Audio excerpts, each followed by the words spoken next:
आशा करता हूं आप सब बहुत अच्छे होंगे। मेरा नाम है सिद्धांत अग्निहोत्री। स्टडी ग्लोस पे आपका बहुत बहुत स्वागत है। तो आएगा तो मोदी ही, क्या ऐसा होगा?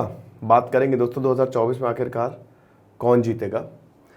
भारत का सबसे बड़ा सेक्स स्कैंडल, ये कहानी हमने कल क्राइम वर्ल्ड पे पब्लिश की है 8 बजे।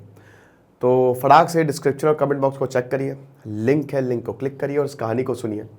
हमने नया चैनल शुरू किया है क्राइम वर्ल्ड, इसमें सिर्फ क्राइम स्टोरीज आएंगी, तो उस चैनल को आप ज़रूर सब्सक्राइब करें। ओके। और बाकी हमारा पब्लिक स्पीकिंग का कोर्स मात्र 300 रुपये का, उसको भी आप ज़रूर अवेल करें। तो आखिरकार 2024 में 2024 में जो लोकसभा इलेक्शन होने वाले हैं, तो उसमें जीतेगा कौन? मतलब जीतेंगे कि ना चौल वो जीतेंगे, या फिर मोदी जी से कहना चाहता हूं वो जीतेंगे। तो आखिरकार कौन जीतेगा, तो हम बात करेंगे इसकी। एक क्रिटिकल एनालिसिस करते हैं बहुत बढ़िया तरीके से, इसमें हमने कई बार बात की है। तो चलिए शुरू करते हैं। तो भाई देखो, 2024 के अब इलेक्शन आने ही वाले हैं। एक साल पहले मैंने एक लेक्चर लिया था कि बीजेपी को हराना कितना मुश्किल होने वाला है ऑपोजिशन के लिए, और अब ये नामुमकिन सा लग रहा है, टू बी वेरी फ्रैंक। 2024 के इलेक्शन में कितना भी हिंदू मुस्लिम हो जाए, कितना भी भ्रष्टाचार के आरोप लग जाए, सत्यपाल मलिक कितना इंटरव्यू दे ले, बट नरेंद्र मोदी के ही चांसेस हैं। आएगा तो मोदी ही, आप ये मान के चलिए। और 300 प्लस सीट्स, 300 प्लस सीट्स भी अभी अमित शाह ने बोला था कि हम कम से कम 300 सीट तो लेके आएंगे ही। 350 बोला था वैसे उन्होंने, 350 हो भी सकता है। अगर ये आंकड़ा छू सकते हैं, ये 350 तक सीट इनको आ सकती है, क्योंकि अब कितना टाइम बचा है बताइए। 1 साल से कम ही समय में लोकसभा के इलेक्शंस होंगे अगले साल, बहुत जल्द। अभी इलेक्शन कमीशन जो है, और 1 साल यूं निकल जाता है, अभी जो है वो बता देगा। लोग वर्ल्ड कप देखने में बिजी हो जाएंगे, और फिर हम ये देखते हैं कि आएगा तो मोदी ही। अब क्या रीजंस है, क्यों ऐसा हो रहा है, इसकी बात करते हैं थोड़ा सा। इसको भाई देखो, ये मेरा एनालिसिस है, मैं रीजंस बता रहा हूँ। ओके, मेरे ऊपर मत चढ़ जाना, पहले बता रहा हूँ। कुछ लोगों को पता नहीं क्या चुल्ल मचती है, उनको मतलब वो भयानक डिनाइल मोड पे रहते हैं, ठीक है। तो मेरे ऊपर नहीं, मैं सिर्फ एक एनालिसिस बता रहा हूँ जो कि डिफरेंट एडिटोरियल्स, आर्टिकल्स और आजकल न्यूज़ में चल रहा है। तो सबसे पहला रीजन क्यों नरेंद्र मोदी की जीतने की चांसेस बहुत ज़्यादा हैं, वो है ऑपोजिशन। ठीक है, ऑपोजिशन एकदम रद्दी है, ठीक है, वो बेकार है एकदम। भाई ऑपोजिशन होना चाहिए, जैसे 2004 से लेकर 2014 बीजेपी ने बैंड बजा दी थी कांग्रेस की, सुषमा स्वराज ने। और अगर ऑपोजिशन अच्छा नहीं होगा तो आप आ ही नहीं सकते। ऑपोजिशन को तगड़ा होना जरूरी है। यूपी में, उत्तर प्रदेश में, जैसे आप अखिलेश यादव को ले लीजिए, वो एक तगड़े ऑपोजिशन है। वो लगातार सवाल पूछते हैं योगी आदित्यनाथ से, भले जो भी उनका पास्ट रिकॉर्ड रहा हो। तो जब ऑपोजिशन ही इतना वीक हो, उनको मुद्दे ही नहीं पता कौन से मुद्दे भाई रियल चल रहे हैं। भाई आप फालतू बातें कर रहे हो, जो रियल मुद्दे हैं उन पे बात हो नहीं रही है। अब बात यह है कि आप बार बार नरेंद्र मोदी वही पुराना राग, भ्रष्टाचार है, इनको सेव कर रहे हैं। अडानी एक बहुत बड़ा मुद्दा है, बट उसको बहुत अच्छे से उठाया नहीं गया। फिर उसके बाद अभी हम ये देखते हैं कि जो अरविंद केजरीवाल ने कहा, उनकी डिग्री पे आवाज उठा दी। देखिए एक चीज मैं आपको बताऊं, सिंपैथी वोट समझते हो क्या होता है कि जब पूरा हर कोई मिलके एक इंसान को टारगेट करता है ना, तो अल्टीमेटली वो इंसान हीरो बन जाता है। यही बीजेपी के साथ हुआ है। जब पूरा विपक्ष एकजुट हो रहा है, तो पब्लिक को क्या संदेश जाएगा कि विपक्ष के पास कुछ है ही नहीं, कोई औकात ही नहीं है, कुछ नहीं है। इसीलिए वो बिना बात के, मतलब मुद्दे हैं नहीं, और ये सारी चीजों पे अटैक कर रहा है। अरविंद केजरीवाल को डेवलपमेंट पे बोलना चाहिए, बहुत तगड़े से बोलना चाहिए। डेवलपमेंट पे वो बीजेपी को अटैक कर सकते हैं, लेकिन वो डिग्री पे सवाल उठा रहे हैं। अब ये एक कॉमन आदमी को पचेगा नहीं, ठीक है, क्योंकि भाई पॉलिटिक्स में डिग्री, देखिए डिग्री और समझदारी, जरूरी नहीं कि कोई इंसान IITN हो या IAS हो बहुत समझदार हो, ऐसा जरूरी नहीं है, ठीक है। तो एक तो ये बहुत बड़ा रीजन है कि ऑपोजिशन कहीं दिख ही नहीं रहा है, ऑपोजिशन यूनाइट ही नहीं है। नीतीश कुमार अभी गए हैं, वेस्ट बंगाल में मिले सबसे, यूनाइट ऑपोजिशन। अरविंद केजरीवाल कांग्रेस के ऊपर आरोप लगाते हैं, कांग्रेस अरविंद केजरीवाल को सपोर्ट नहीं देती। असदुद्दीन ओवैसी यहाँ पे बाकी सबसे लड़ते रहते हैं, ठीक है, वो कभी बसपा से लड़ रहे हैं, कभी सपा से लड़ रहे हैं कि मेरी सीट काट दी, ये हो गया वो हो गया।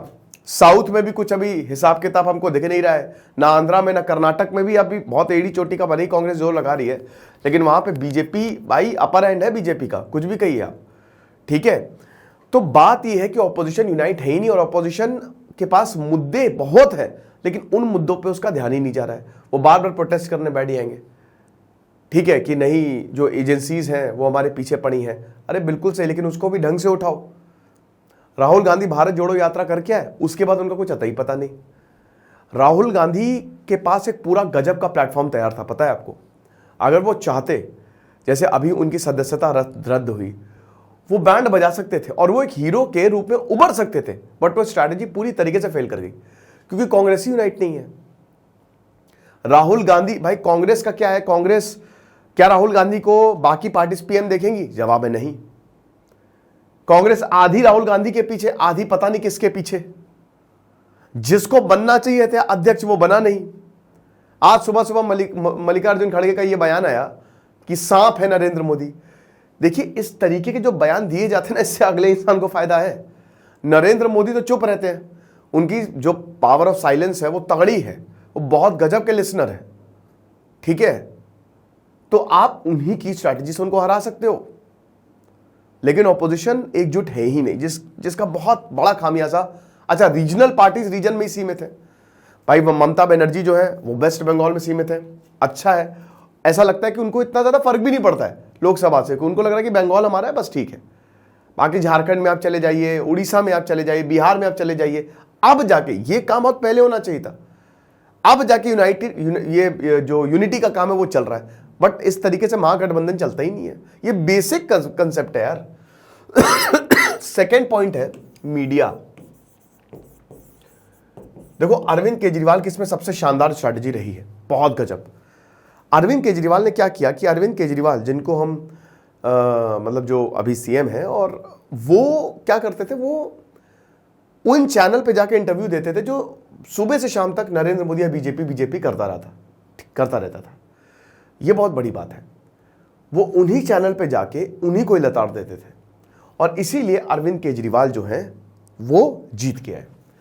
राहुल गांधी कितनी बार आए हैं कोई भी बड़े न्यूज चैनल में? बहुत कम। राहुल गांधी का मीडिया प्रेजेंस दिखता ही नहीं है, जो कि अगेन बहुत ही बड़ी चिंता का विषय है, क्योंकि सिंपल सी बात है, पब्लिक मीडिया के थ्रू ही आपको जानेगी। अब आजकल सोशल मीडिया आ रहा है, तो वही मीडिया के जो क्लिप्स हैं, भाई कितने एबीपी न्यूज को इंटरव्यू दिए, कितने आज तक को इंटरव्यू दिए राहुल गांधी ने, या कितनी बार आपकी अदालत में आए। रजत शर्मा तो ये बोलते हैं कि हमने कई बार बुलाया, वो आए नहीं। आप जाओ, आपको जाना पड़ेगा, आप जाओ, आप उसी मीडिया का ही यूज करो ना, लोगों तक अपनी बात तो पहुंचाओ, क्लैरिफिकेशन तो दो। प्रेस कॉन्फ्रेंस आप करते हो, प्रेस कॉन्फ्रेंस दिखाएंगे बस, दैट्स इट। उससे फर्क नहीं पड़ता है दोस्तों। प्रेस कॉन्फ्रेंस ठीक है, बट वो एक तरफा बात होती है। राहुल गांधी को कोई कुछ भी बोलता है तो कहते हो कि आप उसके एजेंट हो। भाई एक कंस्ट्रक्टिव पॉलिटिक्स जब तक नहीं होगी, बीजेपी भी बहुत डिस्ट्रक्टिव पॉलिटिक्स करती है, बट ऑपोजिशन क्या कर रहा है? ऑपोजिशन अगर इन चीजों को नकार के कंस्ट्रक्टिव पॉलिटिक्स पे उतर आए तो लोग समझेंगे इस चीज को, बट वो और ज्यादा डिस्ट्रक्टिव पॉलिटिक्स हो गई है। अब जैसे कल अरविंद केजरीवाल का जब 45 करोड़ का घर बना, तो अब संजय सिंह बोल रहे हैं कि नरेंद्र मोदी ने 500 करोड़ का घर बनवाया। ये वो बिल्कुल सही बात है भाई, कोई भी पॉलिटिशियन को इतने पैसे क्यों खर्च करने हैं? भाई हम ही लोगों के पैसे हैं। लेकिन आप ये बताओ कि अरविंद केजरीवाल ने ये वादा किया था कि वो नई घर लेंगे। तो बात इतनी सी है कि आपको हर तरीके से कंस्ट्रक्टिव पॉलिटिक्स करनी है, वो भी तब जब 2024 के इलेक्शंस तैयार हैं, और इसमें मीडिया का जितना जबरदस्त उपयोग करेंगे उतना फायदा होगा। बट मीडिया का उपयोग होता ही नहीं है।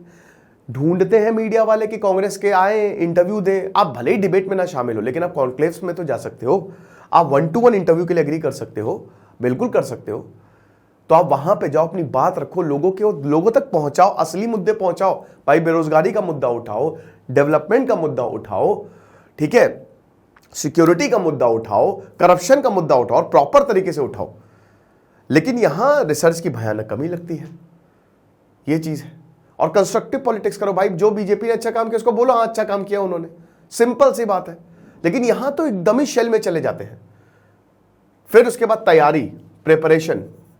देखिए बीजेपी ने अपनी तैयारी जो है ना वो 2020 से ही शुरू कर दी थी। 2024 इनफैक्ट 2029 का भी इनका रोड मैप तैयार है, लेकिन किसी भी पॉलिटिकल पार्टी का आप 2029 तो छोड़िए 2024 तक का भी रोड मैप तैयार नहीं है कि क्या होगा आगे। ठीक है, वो अपने रीजन से खुश है, वो बड़ी पिक्चर को देख ही नहीं रहे हैं। 2029 तक बीजेपी ने पूरी प्लानिंग। अब नरेंद्र मोदी का बहुत ही अनलाइकली लगता है कि वो 2029 का इलेक्शन लड़ेंगे। मेरे ख्याल में ये उनका लास्ट टर्म होगा अगर वो जीत के आते हैं, ठीक है, 2024 में। ये चीज है। अब बात इतनी, अब देखिए नरेंद्र मोदी को पता है, इनफैक्ट पूरी बीजेपी को, अमित शाह इसमें मेन स्ट्रैटेजिस्ट है कि 300 से ऊपर जाना है तो साउथ में जाना पड़ेगा। केरल में आप देखिए, केरल में हिंदुत्व कार्ड चलेगा नहीं, वहां बात डेवलपमेंट में होगी। तो बीजेपी ने अपना गियर ही स्विच कर लिया है, वहां पे वो युवाओं की बात कर रहा है। भाई जाए मेट्रो, कोची मेट्रो जो है वो जाके इनॉग्रेट करके आ गए।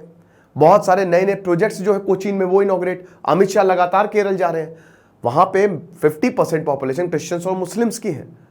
भाई गोवा में जीत के आई बीजेपी, जिसने कभी सोचा नहीं था, ठीक है, बट वहां पे क्रिश्चियन कार्ड चल गया, 30% कैथोलिक सीट्स मिल गई। मतलब आप ये समझिए कि वो सपोर्ट था, बीजेपी ने अपने गियर ही स्विच कर लिए। तैयारी किस लेवल की है आप देख सकते हो। उन्होंने अपने कार्यकर्ताओं और पूरा, जहां पे एमपी हटाए जाने वहां पे हटाए जा रहे हैं, जहां पे रिप्लेसमेंट होना है, जहां पे नए कैंडिडेट्स आने उनको उनको लगाया जा रहा है। उस एरिया में क्या, ये प्रॉपर रिसर्च, प्रॉपर डेटा है। अब डेफिनेटली भाई बीजेपी के पास पैसा बहुत है, बट यहां पे बाकी पार्टीज क्यों पीछे रह रही हैं? वो अपने बेसिक्स तो ठीक कर सकती हैं। प्रशांत किशोर बताते हैं कि अगर इस तरीके से ही रहा तो बहुत मुश्किल है ऑपोजिशन का टिकना। तो तैयारी ज्यादा दिख नहीं रही है, और एंड टाइम पे ये तो वही हाल हो गया। हम लोग नहीं करते थे, जैसे जब आखिरी में एग्जाम आता था तब जाके तैयारी करते थे, तब पढ़ते थे, और बस उसमें ठीक ठाक से मार्क्स आते हैं। टॉप थोड़ी ना करोगे, टॉप वही करता जो तैयारी बहुत पहले से कर रहा है, प्रॉपर स्ट्रैटेजी से।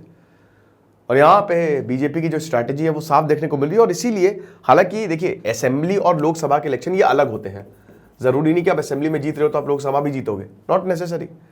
बट बीजेपी को यह पता है कि अगर साउथ नहीं जीते, और काफी हद तक दोस्तों चीजें क्लियर हो जाएंगी। कर्नाटक में भी आपने देखा कि कुछ हिंदी भाषियों के साथ डिस्क्रिमिनेशन के भी वीडियो सामने आए, वो 10 मई तक क्लियर हो जाएगा कि बीजेपी की जीतेगी कि नहीं जीतेगी। और जहां तक अभी रुझान आएंगे, बीजेपी का अगेन इसमें अपर हैंड होगा। साउथ जाना है, तमिलनाडु, आंध्रा, केरल में अभी तक बीजेपी अपने पांव पसार नहीं पाई है, बट लगातार वो काम कर रही है उसके लिए कि कैंडिडेट्स लेके आओ। वहां पे डेवलपमेंट का मुद्दा चलता है तो डेवलपमेंट का मुद्दा उठाओ। वो एरिया के हिसाब से बीजेपी मुद्दे चुन रही है कि जहां पे जो पब्लिक को सूट करे वो करो। लेकिन ऑपोजिशन एक ही चीज को पकड़े हुए उसी को आगे ले जा रहा है, और कोई यूनिटी नहीं दिख रही है। अगर ऑपोजिशन के बड़े बड़े लीडर्स स्पेशली मीडिया का यूज करके चैनल पे आए, इंटरव्यूज दें, बड़े बड़े लीडर्स, ममता बनर्जी हो गए, अखिलेश यादव हो गए, मायावती तो दिखती ही नहीं है। पता नहीं लास्ट उन्होंने कब इंटरव्यू दिया, मुझे याद भी नहीं। अरविंद केजरीवाल लगातार इंटरव्यू देते हैं। अरविंद केजरीवाल ही एक ऐसे जो लगातार इंटरव्यू देते हैं, और इसीलिए पब्लिक उनको पसंद भी करती है। मीडिया का, सोशल मीडिया का अच्छे तरीके से यूज होना दोस्तों बहुत ज्यादा जरूरी है, वरना प्रॉब्लम क्रिएट होंगी। ठीक है ये चीज है। फिर उसके बाद जो है, देखिए ये तो सबसे इंपॉर्टेंट रीजंस रहे, ठीक है, जो यहां पे बीजेपी को वोट देने में मदद करेंगे। लेकिन कुछ अंडरलाइंग रीजंस भी हैं, है ना। उसमें यह है कि बीजेपी की जमीनी पकड़ तगड़ी है, ठीक है, और बीजेपी की ब्रांडिंग तगड़ी है। नरेंद्र मोदी ने जिस तरीके से ब्रांड किया, आप देखिए डायनेस्टिक पॉलिटिक्स हर जगह है। अमित शाह के बेटे जय शाह हैं, अब हम सबको पता उनके पास क्या क्या है। लेकिन बीजेपी, नरेंद्र मोदी, योगी आदित्यनाथ, कुछ पॉलिटिशियंस ऐसे हैं जो जमीन से उठ के आए, और बीजेपी उनको गजब तरीके से बताती है, ब्रांड करती है, लेकिन ऑपोजिशन ने कर ही नहीं पाता। वही परिवारवाद के चक्कर में, और फिर उसके बाद ऑपोजिशन रिफॉर्म के लिए भी तैयार नहीं है। अभी कांग्रेस के पास एक बहुत अच्छा मौका था कि वो रिफॉर्मेशन लेके आए, वो अपनी पार्टी के स्ट्रक्चर को रिफॉर्म करे, लेकिन वो चूक गए। दोस्तों हो ये रहा है कि शायद कांग्रेस जो है वो अलग हो जाए, एक पार्ट उसका अलग हो जाए। ऐसी स्थिति को जैसे 1969 थी वो बनती हुई दिखाई दे रही है, क्योंकि बहुत सारे बड़े बड़े नेता, आपने बड़े नेताओं को तो दरकिनार कर दिया है। कांग्रेस अगर अपनी पे आ जाए तो सबको पछाड़ दे, लेकिन अभी जिस तरीके के हालात है ना, वो 2029 के भी इलेक्शन नहीं जीत पाएंगे जिस तरीके से वो चल रहे हैं। इसमें राहुल गांधी को बहुत ही तगड़े तरीके से अपनी स्ट्रैटेजी को, भारत जोड़ो यात्रा एक सक्सेसफुल रही है, बहुत बढ़िया, बहुत अच्छी यात्रा रही है वो, नो डाउट, लेकिन उसको कैश इन तो करो, उसको यूज तो करो। तो ये सारी चीजें हैं, ठीक है।